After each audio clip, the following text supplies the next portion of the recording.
جو شارع علیہ السلام نے ہمیں وظائف بتائے ہیں، دعائیں بتائی ہیں، اسی پیارے نبی صلی اللہ علیہ صلی اللہ وسلم علیہ کا وسلم۔ فرمان ہے، دعا بھی لو، بالکل صحیح۔ اپنے طبیب کے پاس بھی جاؤ ہوں، اور تدبیر بھی کرو، ہوں، محنت بھی کرو۔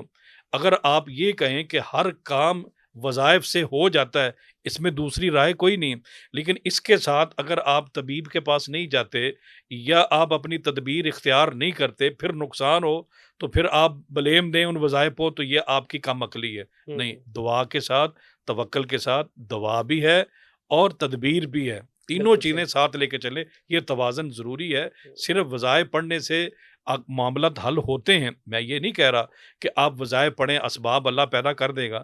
اب ایک آدمی نے وظیفہ پڑھا رزق کے حوالے سے، اس نے رزق کے لیے دعا پڑھی، وظائف پڑھے، ہوں، اب وہ آسمان کی طرف ہی دیکھتا رہے کہ وہاں سے رزق آئے گا، اس میں کوئی دوسری رائے نہیں ہے، رزق آسمان کی طرف سے آتا ہے، جی۔ لیکن اپنی تدبیر بھی اختیار کرے، اپنا اٹھ کے پانی سامنے پڑا ہے، ہوں، اللہ نے نعمت دی ہوئی ہے، وہ کہے میں پانی پیوں پانی پیوں، پھر پکڑ کے پی لو آپ۔ ہاں، ہاں، رزق کے لیے جو اللہ نے بازار رکھے ہیں، منڈیاں رکھی ہیں، کام کا ایک سلسلہ رکھا ہے، وہاں جائے، اٹھے بیٹھے، اس تدبیر کو، اس رزق کے حلال کے لیے جو تدبیر ہے اس کو ضرور جو ہے اپنی زندگی میں لائے اور دعا کا سہارا جاری رکھے، اسے ہوں، ختم نہ کرے۔ بالکل صحیح۔